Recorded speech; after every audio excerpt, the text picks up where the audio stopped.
Eu sou o irmão Antônio Gilberto, pastor da Assembleia de Deus no Rio de Janeiro. Desde muito cedo na minha vida cristã, eu dediquei-me à escola dominical. E naquele tempo, tínhamos pouco material, mas a vida correu e logo depois, já como jovem, eu girei pelo mundo, principalmente pelos países das Américas e da Europa, observando o desenvolvimento da educação religiosa, principalmente, mormente, a área de escola dominical. Eu pensava por mim mesmo que aquilo ali fosse apenas um interesse particular meu para evoluir, mas depois verifiquei que era a mão de Deus me conduzindo para obter subsídios para o meu ministério de ensino na Assembleia de Deus no Brasil. Não foi fácil no princípio, devido às limitações. Há cerca de 40 anos atrás, a situação de escola dominical e educação religiosa em geral no Brasil era bem elementar. E Deus, por sua graça, me usou para ser um dos instrumentos nesse sentido. E a Casa Publicadora fundou o CAPED, o curso de preparação de professores da escola dominical. E no último levantamento que fizemos, são cerca de uns 47 mil alunos que já fizeram o curso e que, pela graça de Deus, hoje são instrumentos nas igrejas como superintendentes e dirigentes de escola dominical, e professores, e pastores, e missionários. CPAD, a editora da Escola Dominical. Eu amo a escola dominical.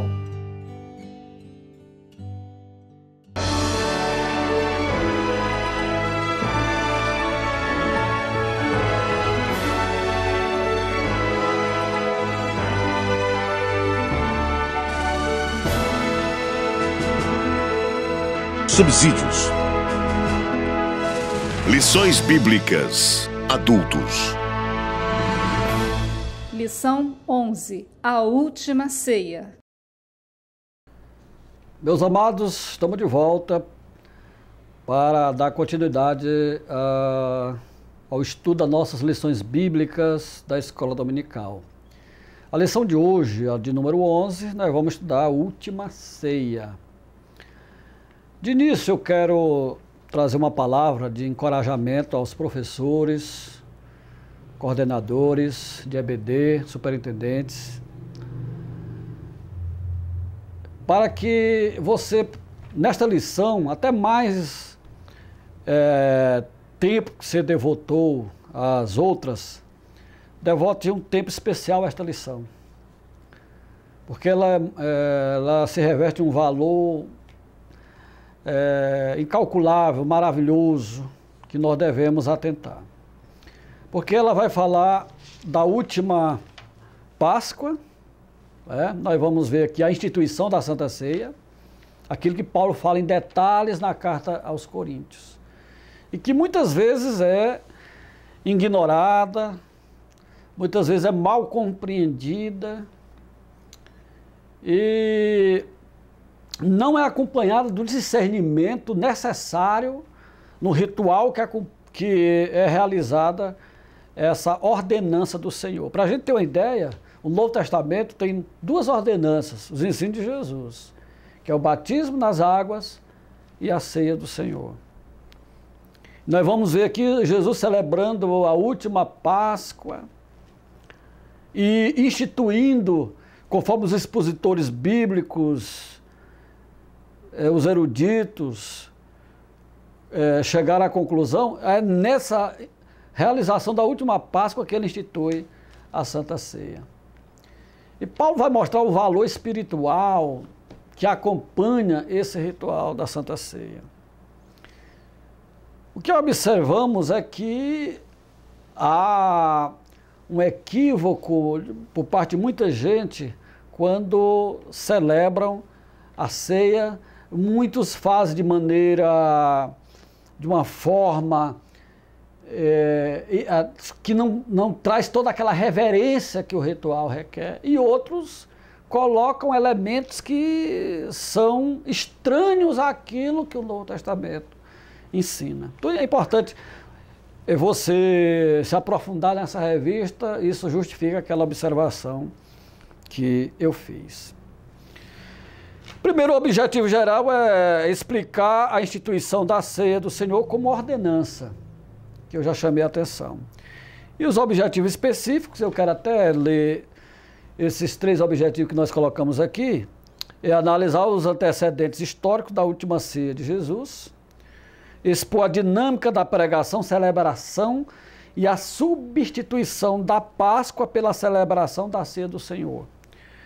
E elencar os 2 elementos da última ceia. Pronto, é isso aqui que está detalhado na lição. Sabendo que a Páscoa era uma cerimônia judaica, nós não temos mais Páscoa hoje. Páscoa deixou de existir no cristianismo com a instituição da Santa Ceia. O que nós vamos ver no Novo Testamento é a ceia do Senhor. Era uma festa em família, né, da igreja, conforme Paulo detalha na carta aos Coríntios, capítulo 11, a partir do versículo 23, e que se celebrava ali a morte de Jesus, o sacrifício de Jesus, e proclamava a sua vinda. Isso é muito importante. Os antecedentes desse ritual da Páscoa, da ceia, da última ceia, conforme nós também detalhamos nessa revista, está aqui no item ou no tópico de número 1, a instituição da Páscoa judaica. Então nós vamos ver Jesus chamando os discípulos para prepararem o local, o ambiente onde ele deveria celebrar aquilo que seria a última Páscoa, porque dias depois ali Jesus iria ser sacrificado como o Cordeiro de Deus que tira o pecado do mundo. Mas a Páscoa judaica, você vai ver a instituição dela lá no livro do Êxodo, capítulo 12. É lá naquele livro quando Deus Deus revela a Moisés que haveria a morte dos primogênitos e que as famílias judaicas deveriam proteger seus lares com sangue do cordeiro nos umbrais da casa. E ali está detalhado a Páscoa como seria celebrada com todos os detalhes daquele ritual, que requeria para aquele ritual. Essa Páscoa ela vai ser celebrada, a gente chama atenção, principalmente no livro de apoio às lições bíblicas, e com variações ao longo do tempo, dos séculos, na história de Israel, da Bíblia e fora da Bíblia, do povo hebreu. E alguns elementos são introduzidos, como os 4 cálices, mas que não fazia parte desse projeto original. E tem muita gente que faz cavalo de batalha em cima desses detalhes. Mas a gente chama atenção para isso. Então o ritual da Páscoa judaica, eu digo aqui, que obedecia um ritual detalhado. Deuteronômio 1-4 vai mostrar isso. Toda vez de acordo com o Êxodo, eu digo aqui, os preparativos teriam início aos 10 do mês com a escolha de um cordeiro ou cabrito para cada família. A família, sendo pequena, poderia então convidar o vizinho. Então, era algo especial. E era, no judaísmo, e como a ceia é uma cerimônia especial para nós que somos cristãos. No item 2 eu falo da celebração da última ceia, a preparação.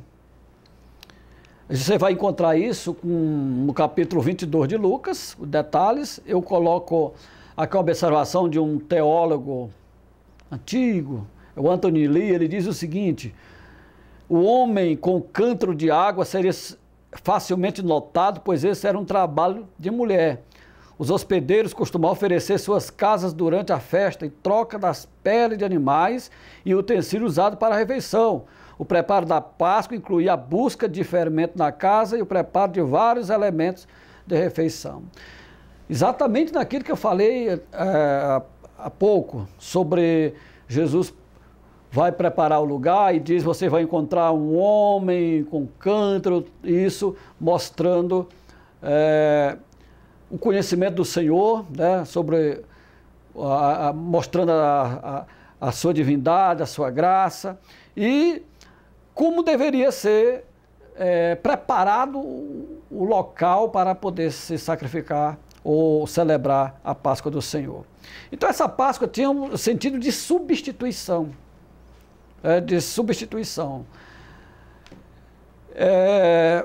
A gente chama a atenção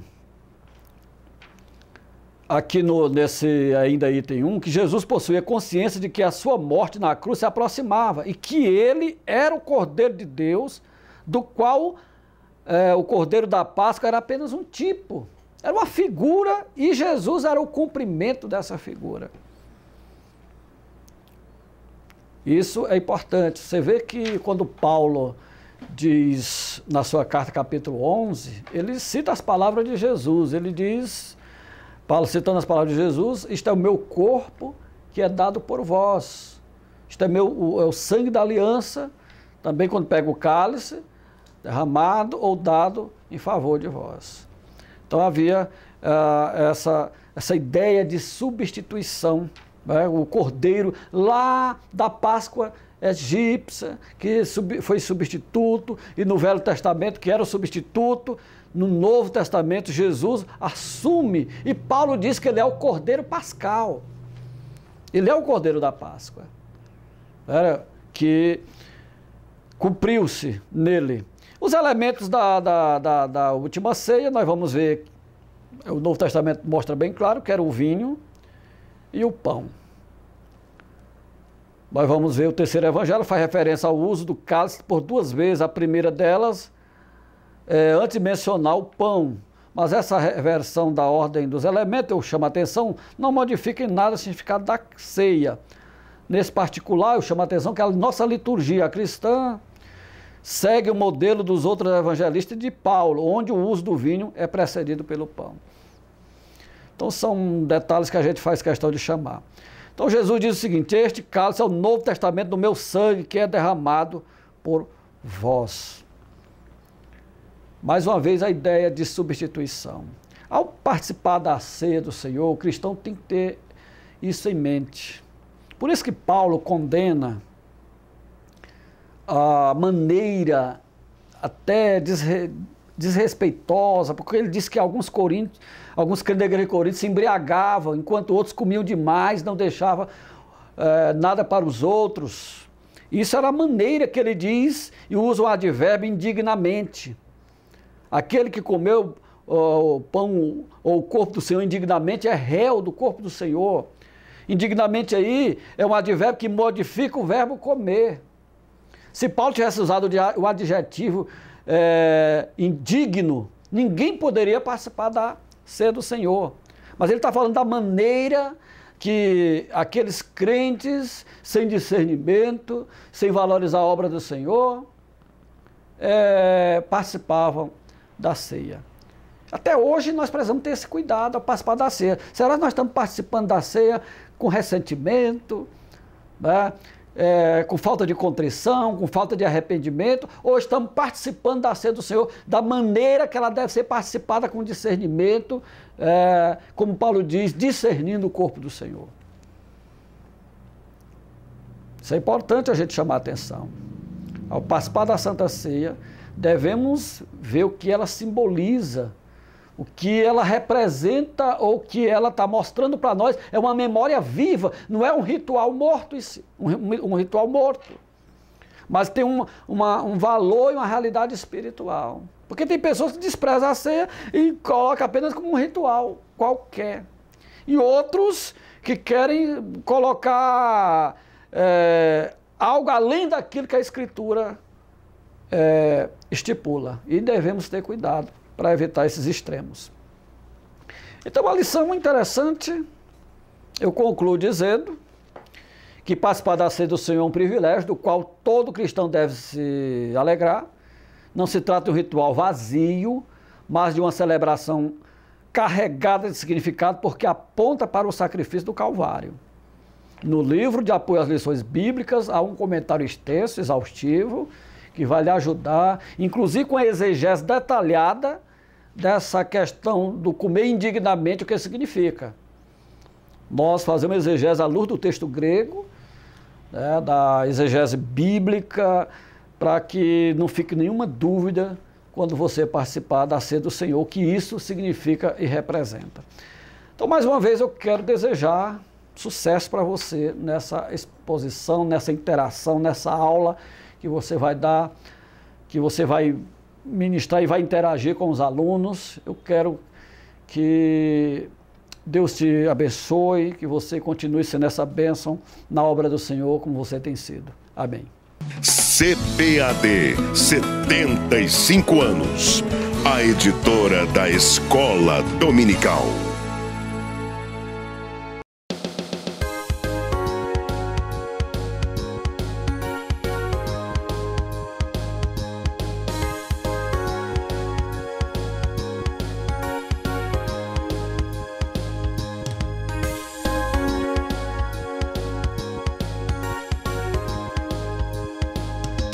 Uma história brilhante.